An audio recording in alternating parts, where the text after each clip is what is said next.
Puluhan keluarga maupun pasien cerebellum mendatangi kantor DPRD Sulsel Selasa 7 Februari sore untuk mempertanyakan nasib mereka. Pasalnya, BPJS Kesehatan tak lagi memperpanjang kontrak kerjasama dengan Cerebellum, tempat sanak saudara mereka melakukan fisioterapi. Dalam audiensi yang digelar di Komisi E DPRD Sulsel, Kedeputian Wilayah BPJS Kesehatan, Dia Eka Rini mengatakan, alasan tidak lagi memperpanjang kontrak kerjasama dengan Cerebellum karena klinik kesehatan tersebut dianggap tidak memberikan utilitas manfaat. Menurut Dia Eka, sesuai dengan panduan praktik klinis, ditemukan tidak sesuai dengan goal treatment atau tujuan akhir. Pasien harus difisioterapi sampai kapan? Masih ditemukan pungutan biaya, pemberian obat yang tidak sesuai dengan formularium nasional. Selain itu, durasi konsultasi berkurang antara pasien dan dokter dan waktu tunggu yang cukup lama dalam proses rehab medik. Kami melihat memang ada beberapa yang masih perlu perbaikan, ya, seperti misalnya durasi konsultasi yang berkurang antara pasien dengan dokter, kemudian waktu tunggu, ya. Waktu tunggu yang cukup lama ketika kemudian harus menunggu proses rehab medis, termasuk juga waktu konsultasi yang akhirnya berkurang. Nah, itu sebenarnya sudah direspon oleh KC Makassar kepada klinik untuk diperbaiki dan meminta tanggapan. Jadi ada surat pemberian reminder, ya.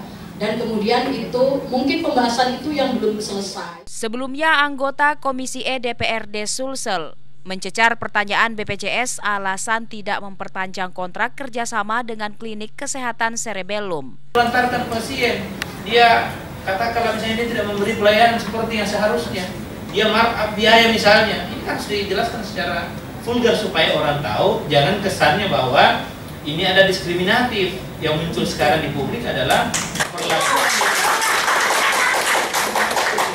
tidak perlu juga tepuk tangan.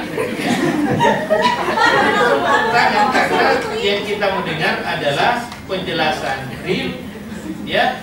Teman-teman dari Cerebellum juga tidak perlu mengerahkan pendukung karena kita bicara aturan, ya. Jadi semua harus dijelaskan secara clear supaya semua orang tahu apa masalahnya, ya. Jangan juga kita mendukung hutang kalau memang pelanggaran, kan begitu, ya.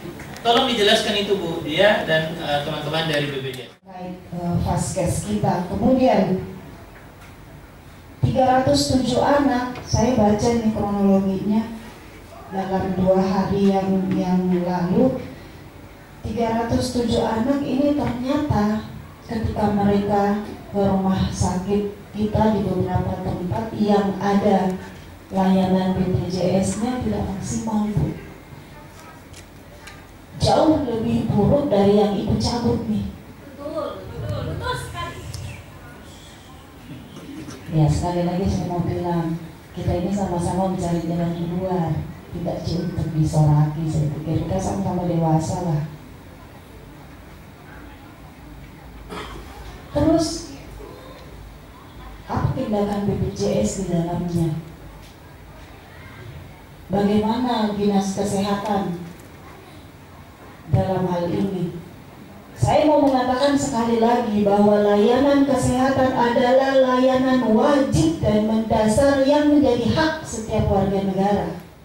Sementara itu, Wakil Ketua Komisi E DPRD Sulsel, Irfan Abe yang memimpin jalannya audiens meminta kepada BPJS untuk segera menyelesaikan persoalan ini secepatnya.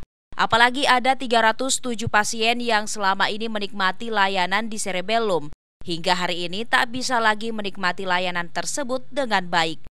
Politisi Partai Amanat Nasional ini menyebut konsen Dewan yakni pada 307 pasien anak disabilitas yang melakukan terapi fisioterapi, okupasi terapi maupun terapi wicara. DPRD akan mengecek setiap minggu perkembangan ini. Jika tidak ada terang, Dewan akan langsung ke BPJS Pusat. Konsen kami itu pada 307 orang ini. Konsen kami bukan pada Cerebellumnya, bukan pada BPJS-nya, tapi pada 307 orang ini. Nah, akibat persoalan yang terjadi ini, akhirnya Cerebellum, akhirnya 307 orang ini mengalami hambatan dalam melakukan pengobatan pengobatan yang selama ini dilakukan di Rumah Sakit Cerebellum. Nah, olehnya itu pertemuan tadi kita melihat bahwa Cerebellum sudah siap untuk melakukan pembenahan terhadap berbagai masalah-masalah yang selama ini dianggap masalah oleh BPJS. Untuk diketahui, kontrak kerjasama Cerebellum dan BPJS berdurasi setahun, yakni per 1 Januari hingga 31 Desember 2022. Namun kontrak tersebut tak diperpanjang. Hairudin, Fajar TV dan Fajar Radio melaporkan.